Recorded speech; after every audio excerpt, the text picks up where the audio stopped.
Бүгінгі роликте кез келген кір жуатын машинаның астында фильтр орналасады. Осы фильтрді қалай ашып тазалап тұру керектігін көрсететін боламын. Бұл фильтрді кемінде ай сайын тазалап тұрсаңыз жақсы, болмаса кемінде 3 айда бір рет тазалап тұруымыз керек. Енді көп адамдар сұрап жатады, ол фильтр қай жерде орналасады деп. Мінекей, кейбір машиналарда машинамыздың астында мінекей осындай ұзынша пластмасс тұрады. Осы пластмассты біз жаңағы пышақпен немесе сол пышақ сияқты заттармен мінекей осылай жоғары жағынан ақырындап басып бері тартып шығарып аламыз. Осылай шығарып алғаннан кейін мінекей мына енді машина алғалы бері фильтрі тазаланбаған екен. Зор қалдым ғой.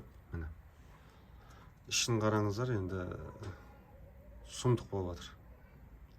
Іші бұралмайды, қатып қалған ғой. Жабысып қатып қалған.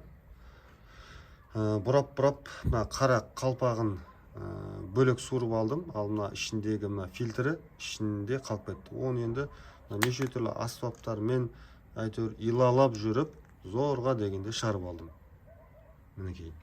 Осындай болмас үшін сіздер ай сайын ішінде неше түрлі жаңағы түйме, тиын бәрі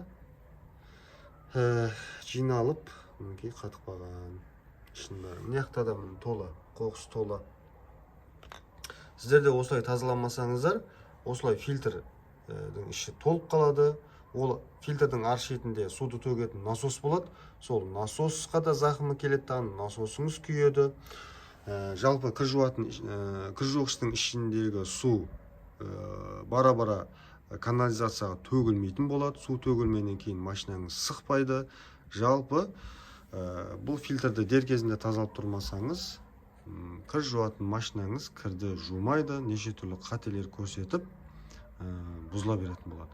Сондықтан осылай айына бір рет немесе 3 айда бір рет тазалап тұрыңыздар. Ролик ұнаса лайк басып, пікір басып, таныстармен бөлісіңіздер, арнаға тіркеліп қойсаңыздар. Осымен келесі жолыққанша аман сау болыңыздар.